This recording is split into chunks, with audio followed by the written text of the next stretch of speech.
dans ce sentiment très complexe d'une crise importée mais qui s'est développée, il y a un besoin de bien comprendre les raisons pour lesquelles c'est l'Europe qui, à l'heure actuelle, est plus particulièrement victime de la crise d'origine des marchés, en particulier de New York.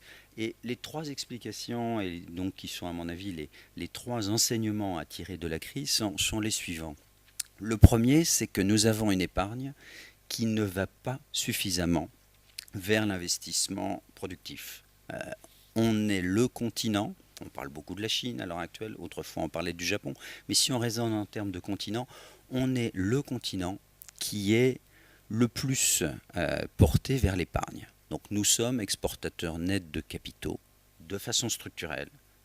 Nous sommes un continent qui aime épargner. Alors certains veulent systématiquement relancer la consommation, mais dans les gènes même des Européens, il y a une propension à épargner qui est très supérieure à celle des autres continents. De ce fait, et je ne le vois rarement analysé, de ce fait, on est beaucoup plus dépendant que les autres continents de ce qui se passe dans le monde financier, puisque nous sommes beaucoup plus exposés que les autres, justement, par ce comportement que nous avons. Alors il est évident que des instruments comme la Banque européenne d'investissement font partie de ce jeu, puisque nous empruntons, nous, sur les marchés, plus de 70 milliards d'euros par an, et grossièrement, une moitié de cette épargne vient des Européens, mais une moitié vient des non-Européens. Donc le degré de confiance que les Européens inspirent à eux-mêmes et au reste du monde est absolument essentiel pour savoir si on est capable de continuer à faire fonctionner la machine de transformation de l'épargne en investissement qu'Europlace et d'autres surveillent, animent, modernisent. Mais quand je regarde la totalité des 16 000 milliards qui sont à l'heure actuelle en placement en Europe, ce n'est qu'une toute petite partie qui est investie directement dans l'économie productive. On a des détours de production qui sont absolument considérables. Donc une des réflexions en cours à l'heure actuelle, c'est de faire appel à des outils comme la BEI, mais plus largement de savoir si on essaye de réorienter une partie de cette épargne vers des investissements productifs. Pierre Moscovici disait par exemple hier qu'il pense à de nouvelles règles pour les assureurs pour amener un circuit court qui irait des assureurs vers des placements dans les entreprises. Deuxième enseignement qui me semble intéressant à avoir à l'esprit, peut-être une leçon pour l'avenir, le rôle des banques. C'était un des sujets majeurs qu'on traitait hier à Bercy vis-à-vis des PME, mais c'est une deuxième spécificité européenne. Il n'y a aucun autre continent que l'Union européenne où les banques ont un rôle aussi prégnant dans le financement de l'économie. On raisonne tous en ayant dans les réglementations à l'esprit ce qui se passe aux États-Unis. La situation est très différente. Les marchés y ont un rôle absolument majeur.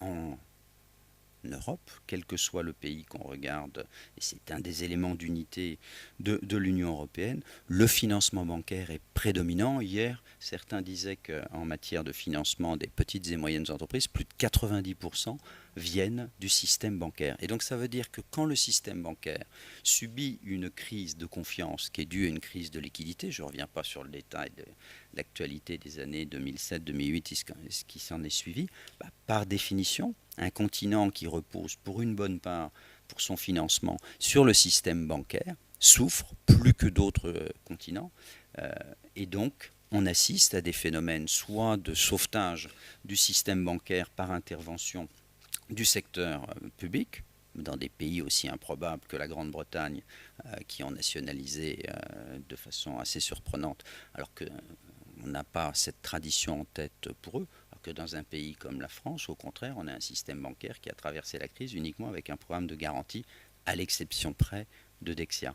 Donc on a une redécouverte de fondamentaux européens et une autre façon de répondre à la crise bancaire qui a existé, c'est de faire appel à des banques publiques. On redécouvre des programmes finalement qui dataient des programmes de reconstruction de l'après-deuxième guerre mondiale. Et dans ces programmes de banque publique, soit on fait appel à une banque publique européenne, là Banque européenne d'investissement, soit on change, on remodernise en quelque sorte les banques publiques françaises en créant quelque chose comme la banque publique d'investissement. Dans les deux cas, pourquoi faire? Non pas pour prendre la place des banques commerciales, ça n'aurait aucun sens.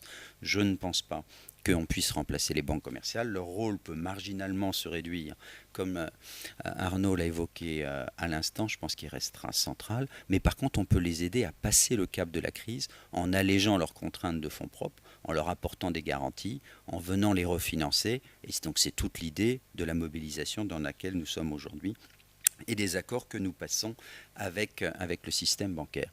Donc il faut aider le système bancaire à passer le cap de la crise. C'était le deuxième enseignement que je pense nécessaire de tirer de l'actualité. Le troisième enseignement qui me paraît aussi spécifique, ou en tout cas particulièrement aigu en Europe, c'est le problème budgétaire. Il est une évidence que le continent européen est celui qui socialise le plus les dépenses. Nous avons le record du monde. Alors, on s'ingénie en Europe à savoir quel est le pays européen qui est en tête, quel est celui qui est deuxième, quel est celui qui est troisième. Vu d'Europe, c'est pas très intéressant. Ce qui est important, c'est de comparer aux autres continents. Il n'y a aucun autre continent où plus de 50% de la dépense d'une société est canalisée par des circuits publics, quel que soit leur nom, qu'ils soient sécurité sociale, qu'ils soient collectivité locale, qu'ils soient budget d'État. Ce qui est important de regarder en comparant l'Europe par rapport au reste du monde, c'est que nous sommes ceux qui avons donné le plus d'importance à cette forme de solidarité au sein d'une société qu'est la dépense publique. Mais aujourd'hui, avec le niveau d'endettement public auquel nous sommes parvenus, qui est tout à fait comparable, voire même inférieur, et même substantiellement inférieur à celui du Japon et des États-Unis, ce qu'on rappelle rarement, mais qui est pourtant une donnée, il n'est plus possible de financer ces interventions par accroissement de l'endettement public, donc il faut les rendre le plus efficaces possible. Et c'est là qu'on redécouvre une nouvelle vérité qui est, faut-il intervenir simplement en termes de subventions, en termes de dons, ça dépend suivant le registre qu'on aime utiliser, on emploie l'une ou l'autre expression, ou est-ce qu'on utilise une partie de ces dépenses publiques de façon plus active en leur faisant jouer un rôle d'innovation financière, en ayant un effet de levier? C'est exactement ce qu'a été l'augmentation de capital de la Banque européenne d'investissement. Au lieu de prendre 10 milliards d'euros du budget des États et de l'utiliser en subventionnant telle ou telle activité, on leur a fait jouer un effet de levier de 6 en nous demandant, puisqu'on s'y est engagé, de faire 60 milliards d'euros de dépenses. Ce qui représente d'une certaine manière 60 milliards d'euros de dépenses publiques, mais qui ne coûte aux contribuables que 10 milliards d'euros si jamais nous gérons bien. Et une des décisions qui est possible, ou une orientation qui est possible lors de ce Conseil européen de cette fin de semaine, c'est de savoir est-ce qu'on refait un deuxième effort, non plus à partir des budgets nationaux, mais à partir du budget européen. Même chose, le budget européen n'est pas extensible, ça a été tout le débat qu'il y a eu récemment, durant toute l'année, entre les États membres et le Parlement européen. Est-ce qu'on essaye d'activer une partie de ce budget européen en lui faisant jouer un effet de levier financier? Nous aurons la réponse vendredi, mais c'est le troisième enseignement qui me semble nécessaire de tirer de la crise. Comme les dépenses budgétaires ne peuvent plus s'accroître de façon significative, est-ce qu'on les active en leur faisant jouer un effet de levier financier? C'est vrai au niveau européen, c'est vrai au niveau national, et c'est vrai au niveau des collectivités locales. Nous avons à l'heure actuelle en place, et ça me permet d'arriver à ce que peut faire la Banque européenne d'investissement, non seulement au niveau européen, mais aussi au niveau local. C'est ce que nous faisons quand, par exemple, nous expliquons à des collectivités locales qu'il faut cesser de subventionner les entreprises sur leur territoire, mais qu'il faut au contraire leur apporter des garanties, monter des fonds d'investissement. Ça s'appelle le programme Jérémie, peu importe les acronymes dont l'Europe est fanatique, pour avoir des outils qui, à partir d'une base budgétaire donnée, se multiplient et seront réutilisables s'il n'y a pas eu de perte dans le temps. Donc, comment est-ce que la Banque européenne, sur la base de ces trois enseignements, peut être utile et être plus accessible. D'abord, pour être utile, il faut qu'elle reste une banque. C'est la première leçon qu'il faut que nous ayons à la tête. Il ne faut surtout pas que dans les difficultés actuelles, on oublie que notre valeur ajoutée, notre originalité, notre raison d'être, c'est de rester une banque. Parce que si on avait besoin d'un acteur public de type administratif, vous avez déjà tout un panorama, toute une panoplie d'institutions nécessaires. L'originalité de la BEI, c'est d'avoir encore une notation AAA au jour d'aujourd'hui, et donc grâce à cette notation AAA, d'être capable d'attirer de l'épargne internationale, j'insiste, qu'elle soit européenne ou qu'elle soit extra-européenne, pour nous faire confiance à nous tous Européens, et surtout nous faire confiance à des conditions de taux basses qui nous permettent de reprêter pour peu cher à nos acteurs économiques, donc qu'ils soient des PME, qu'ils soient l'aéroport de Lyon, qu'ils soient qui que ce soit, parce que nous avons très peu de personnel. Je l'ai dit tout à l'heure au tout début, nous n'avons que 2000 personnes pour un peu plus de 70 milliards d'euros de prêts par an. En ratio de productivité, je mets au défi qui que ce soit de m'apporter une contradiction là-dessus. On est un modèle efficace parce qu'il traite des gros tickets. Il est évident qu'on ne peut faire cela qu'à partir du moment où on travaille dans un monde sûr comme le monde européen, sur des grosses opérations, rapidement, techniquement, mais en étant ainsi une banque, je dirais, légère en termes de personnel, on attire vers l'Europe des capitaux extérieurs qui font confiance à l'Europe et qui nous permettent de reprêter à tous nos clients dans les meilleures conditions possibles. Discutais hier avec Pierre Moscovici d'une estimation. Elle vaut ce qu'elle vaut, mais à combien est-ce qu'on estime annuellement l'intérêt pour les clients d'avoir une banque comme la Banque européenne d'investissement plutôt que de faire appel, disons, au marché, comme on dit habituellement. L'estimation que je vous donne, mais elle n'est pas scientifique, ne demandez pas un calcul qui permettra de l'établir avec une règle extrêmement précise. On estime que cette activité qui au total représente un encours de 500 milliards d'euros aujourd'hui, puisqu'à force de multiplier plus de 70 milliards d'euros par an, on arrive à un total de bilan de l'ordre de 500 milliards d'euros. On estime qu'on passe ainsi à l'ensemble de nos clients environ 10 milliards d'euros d'avantages financiers, de ristournes si on employait un vocabulaire courant. Donc ce n'est pas de la subvention, ce n'est pas du profit qu'on affecterait, c'est par la différence de taux entre les conditions de marché et nos capacités d'intervention, ce que dans le vocabulaire qu'aime bien notre conseil d'administration, on appelle la valeur ajoutée financière. Donc au total, ça représente un passage à l'économie européenne annuelle de l'ordre de 10 milliards d'euros. Pour faire ça, on peut le faire, comme je le disais précédemment, vis-à-vis des champions européens, parce qu'ils ont des grands programmes suffisamment importants. L'actualité de la semaine, c'était le salon du Bourget, donc EADS, Airbus est un de nos très grands clients. Et donc, il est clair que les grands programmes de recherche sont financés en partie par la Banque européenne d'investissement. Vous avez aussi, enfin, j'essaie de trouver des exemples qui sont dans l'actualité française. Vous avez aussi de la publicité en ce moment sur les écrans sur les nouveaux véhicules Renault, notamment les véhicules électriques. Derrière ou à côté ou aux côtés de Renault et de ces nouveaux véhicules électriques, il y a toute une série de prêts de la Banque européenne d'investissement qui leur ont permis d'être financés dans de meilleures conditions. Et d'autres exemples de ce type pourraient être multipliés parce que les grands groupes, lorsqu'ils ont des programmes de recherche significatifs, nous essayons de les accompagner pour que justement, dans la compétitivité européenne, ils restent en pointe. La difficulté pour nous, c'est d'aller au-delà des grands groupes et des grands projets d'investissement pour être accessibles. Et c'est par rapport à cette problématique-là que nous avons donc signé les accords que j'évoquais tout à l'heure, parce que nous avons besoin de faire feu de tout bois. La première direction, elle est évidente, c'est le système bancaire.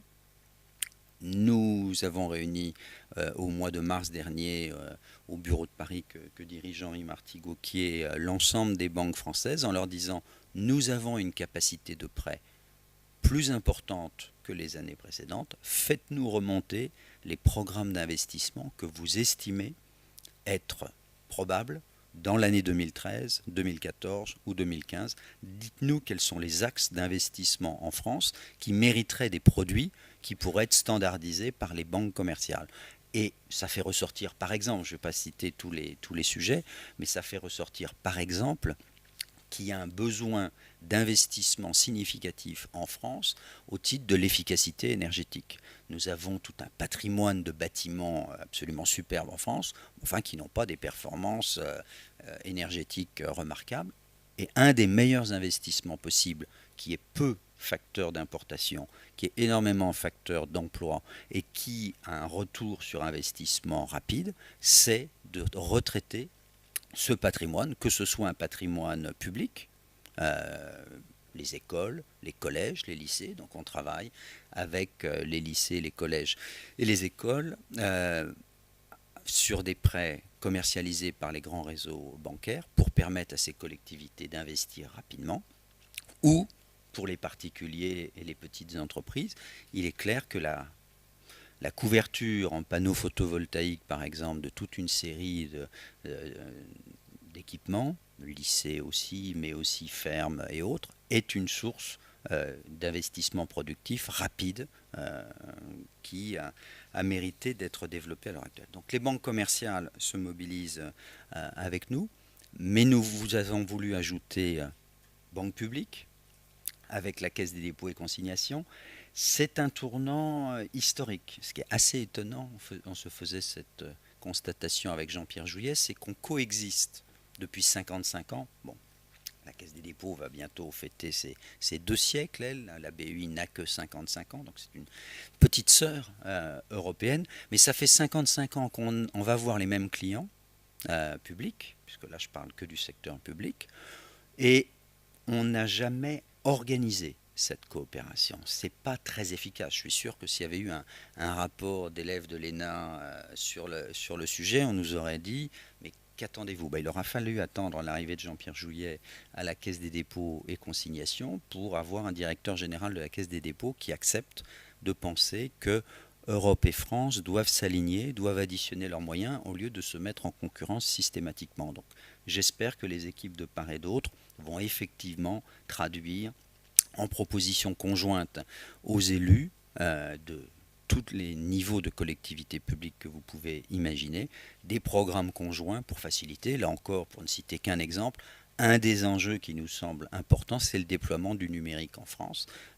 Il y a à l'heure actuelle des opérateurs de télécom qui se précipitent dans les zones les plus denses, comme ici, où là, il n'y a vraiment pas besoin d'intervention publique pour les faciliter. Par contre, dans l'essentiel du territoire, il n'y a pas d'offres marchandes aujourd'hui qui soient faites. Or, il n'y aura pas de compétitivité européenne, voire mondiale, de notre tissu économique s'ils ne sont pas capables d'avoir les meilleures connexions numériques qui leur permettent d'exporter et de communiquer facilement. Donc voilà un exemple simple de ce qu'on peut faire avec la Caisse des dépôts et consignations.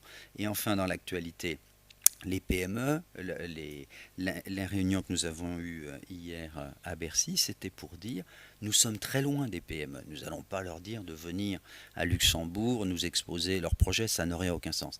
Par contre, ils ont leurs banquiers commerciaux d'un côté et la BPI de l'autre, et on a besoin de savoir quels sont leurs problèmes, quelles sont ce qu'on appelle les failles de marché qui font qu'ils ne trouvent pas aujourd'hui le financement pour déclencher leurs décisions d'investissement.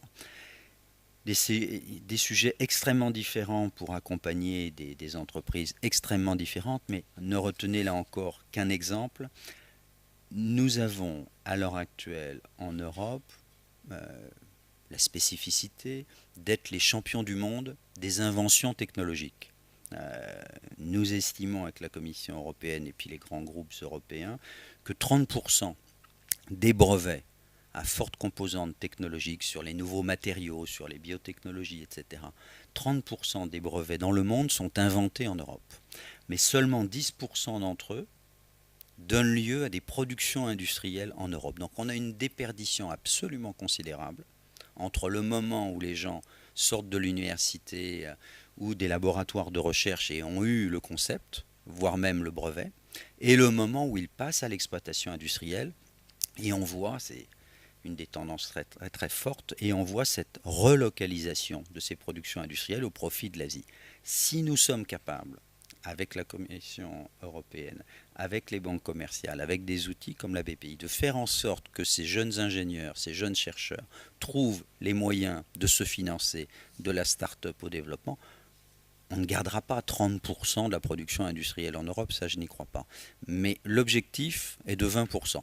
C'est l'objectif qu'on s'est fixé avec le vice-président de la Commission européenne, M. Tajani, essayer de faire remonter de 10 à 20% en une décennie cette capacité de produire en Europe.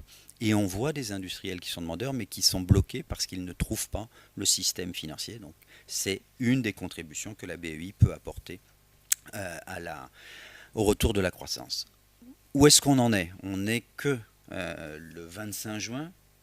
Et comme vous savez bien que dans les dispositifs publics, il y a toujours une phase de montée en régime, d'autant plus que l'activité de la BEI est un peu cyclique. On est comme beaucoup d'entreprises, on fait l'essentiel de notre chiffre d'affaires en fin d'année. C'est comme ça.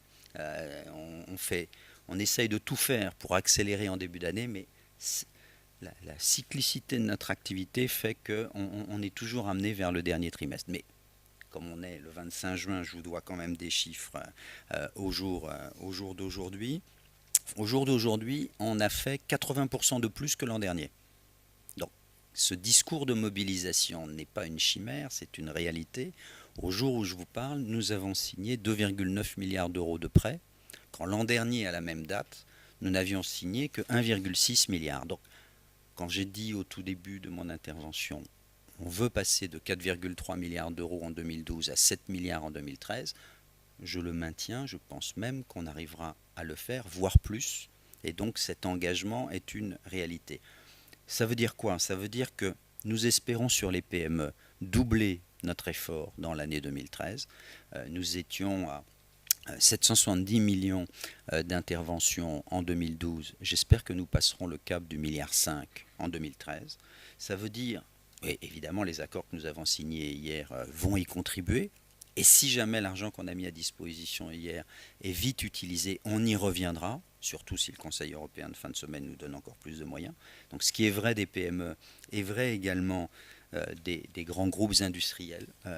Hier, en marge d'une rencontre comme celle qu'il y avait à Bercy, on a vu des entreprises de taille significative venir nous voir pour nous dire mais nous n'avons jamais travaillé avec vous puisque on prend connaissance en fait, il faut être assez modeste, la BUI doit rester modeste, puisqu'on prend connaissance de cette possibilité, on va venir vous voir.